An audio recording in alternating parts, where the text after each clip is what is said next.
Hi folks, John with the Wingman115 channel coming at you with another Gauntlet review.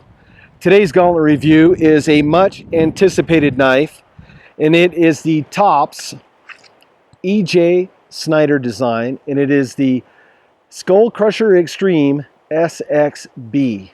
Now, I featured this knife also in a video when I was at SHOT Show 2015. Craig Powell introduced this knife to the world, and we've waited months to be able to get our hands on this.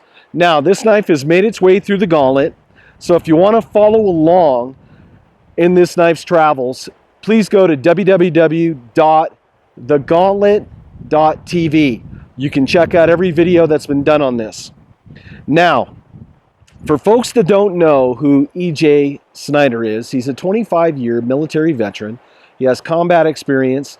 He also has starred on multiple episodes of Naked and Afraid.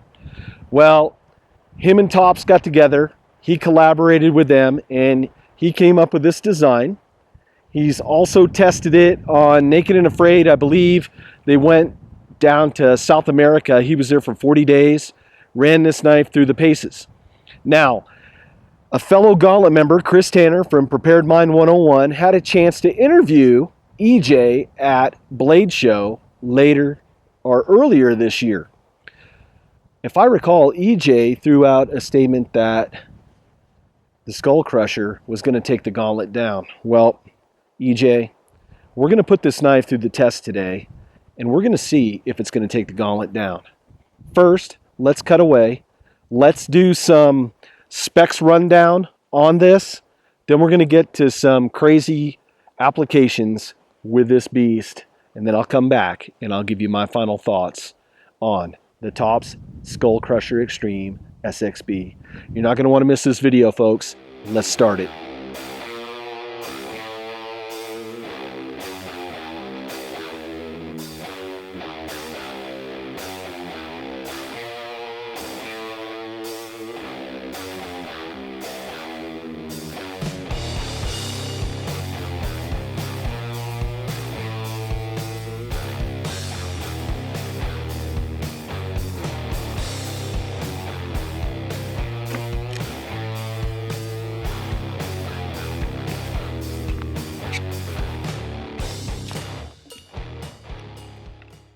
Let's see how well the knife does at making feather sticks.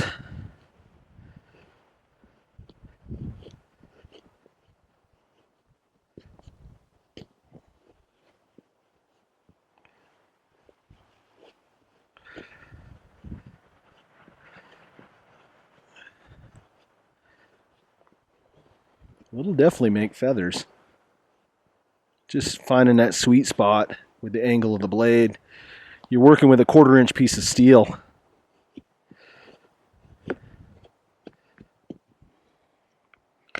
As a chopper, I have no doubt that this blade is going to chop like crazy town. Now, let's see if we had to process some wood. We're going to do some tinder, or maybe I had to make some camp tools for a project. What I want to test out on here is this little belly right here.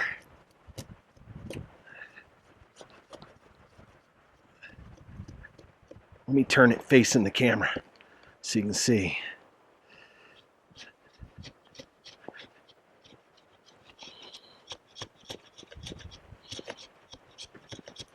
So I have to process wood real quick. There's no problem with that right there.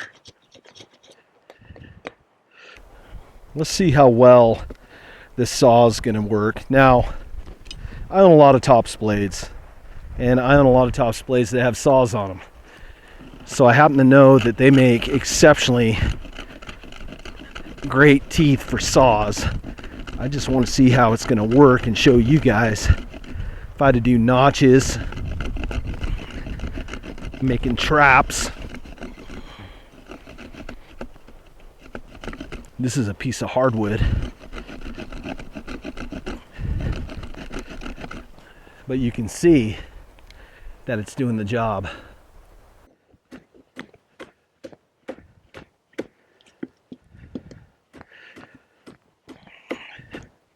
Definitely the sweet spot is going to be right on this belly sweep. That's where you're getting all your power at.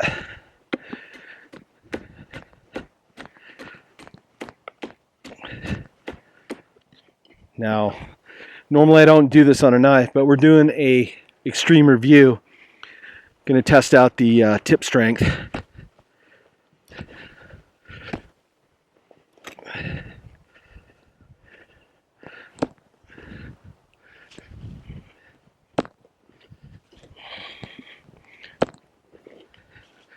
One thing I can attest to is that Top's heat treat is always just spot on. They differentially heat treat their blades, so it's a little bit harder down near the cutting edge and a little bit softer up here in the main meat and potatoes of this blade. That way, when there's lateral force, there's torque. Most blades, say that have an even heat treat all the way across, are going to snap. Where this is going to bend, it's going to twist, and it's going to come right back in line. Man, you really get some great forward thrusting power with this.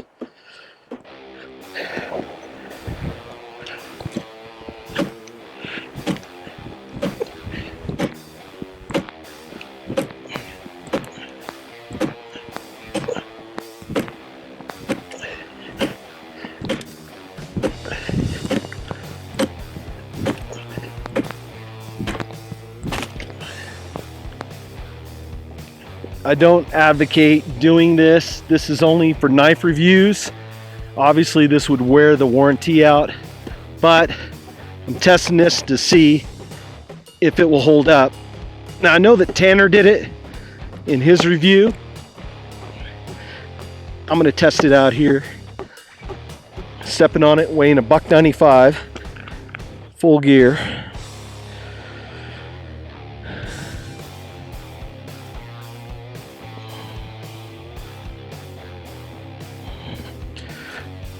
Holding up, and nice and straight. Like I said, a testament to their differential heat treat.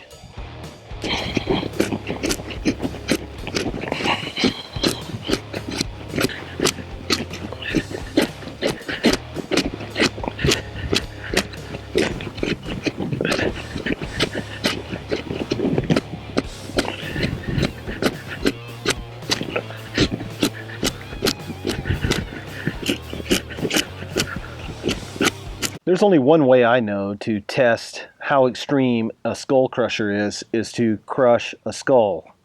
Unfortunately, I don't have any skulls to crush. So I had to go to the grocery store and get the next best thing, which would be a coconut. First, I'm going to use the pommel, and then I'll use the actual blade. Now, kids, don't try this at home. This is an extreme test review. You could get seriously injured, wear eye protection, gloves, all that good stuff. Now, with all the disclaimers out of the way, let's see if we can crush some skulls. Oh yeah. Now let's see how the cutting edge is going to work.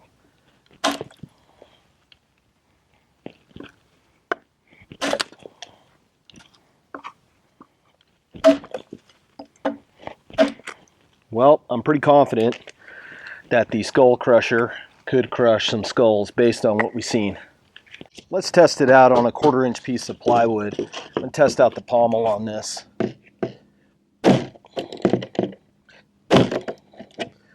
Two strikes went right through that 1/4 inch piece of plywood. Let's try a stab test.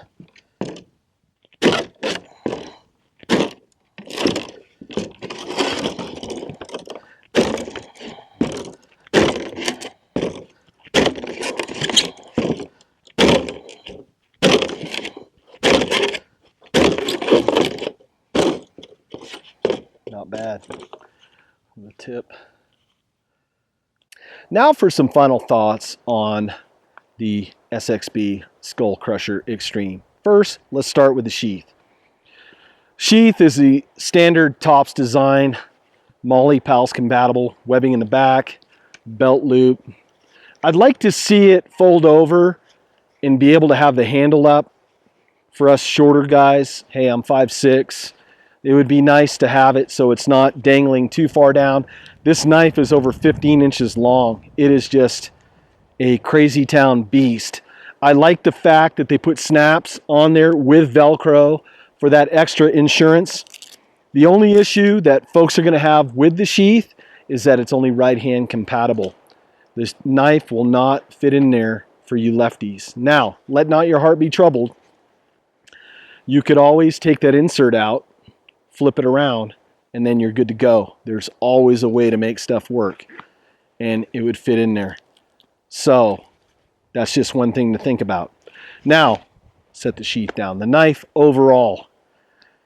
I've been out here wailing and flailing around with this thing all day, and it's like a CrossFit workout at the gym. This knife is heavy. I believe it's around 28 ounces, and with the sheath, it's over 2-pound loadout. So for folks that might be concerned about size and weight constraints, that might be a factor for you.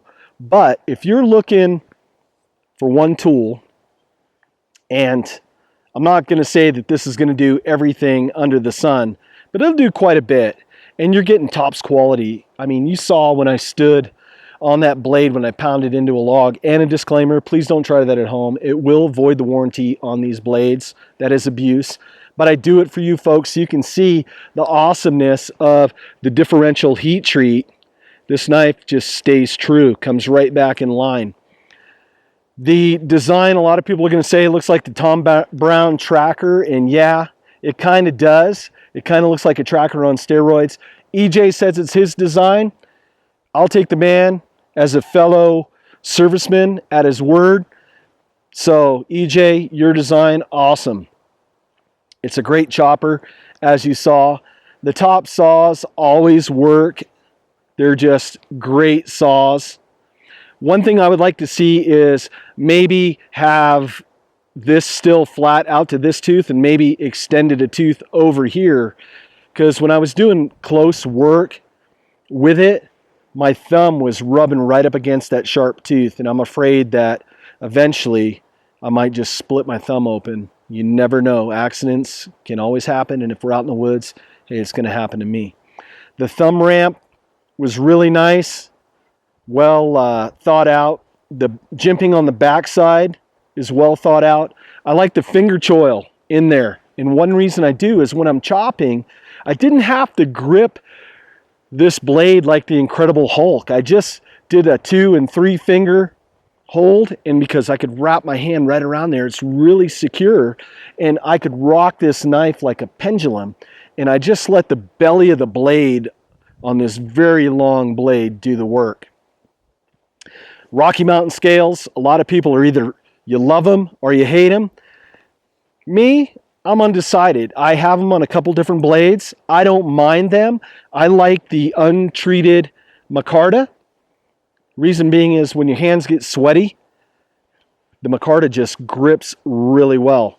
You also get 4 bow drill divots with this blade. So if you're out there practicing your bushcraft tasks, maybe you're practicing a little wilderness survival weekend, hey, you got a lot of options on that blade. Really nice red liners. Just awesome blade. 1/4 inch of 1095 high carbon steel. I'm not gonna lie, it's a beast, man. But as you saw, it scraped really well. It feather sticked really well. And I could always do a better job feather sticking with this, but I have a limited amount of time to use this blade and then ship it off to someone else. You have to remember this is a tool, and you have to get to know the intricacies of the tools that you're using. I like the grind on the blade. For a 1/4 inch of steel, I think they did an awesome relief on the grind on this blade. It worked really nice. Now, in the Gauntlet, we only give 2 ratings. It's either a thumbs up or a thumbs down. With everything that you've seen on this blade, I have to give it a thumbs up. I'm a big blade fan. I love unique designs. Therefore, I have to give it a thumbs up. if you're a traditionalist and you like smaller blades, well, this blade's obviously not going to be for you. But if you're the guy that wants to go crazy town on stuff, hey, EJ's already proved on Naked and Afraid, where he's had it out there for 40 days just flailing around. And this is, I believe, the third or fourth Gauntlet review. This knife can take the abuse. Now, if you want to follow along on videos with this blade, I recommend that you go to www.thegauntlet.tv. All our Gauntlet videos are there. You're able to find all the videos for this item. You can click on them. You can make a well-informed decision based on all the different reviewers before you pull the trigger and spend your money. EJ, thumbs up, buddy. You said that this was going to take the Gauntlet down. I'm not going to say that it did a full-blown burn it to the ground, take the Gauntlet down, but it definitely did give me a workout. Folks, this is John with the Wingman115 channel. I thank you so much for watching, and I'll see you on the next video. Take care, folks. Now I got to go ice my arm. These videos, man, they're a workout.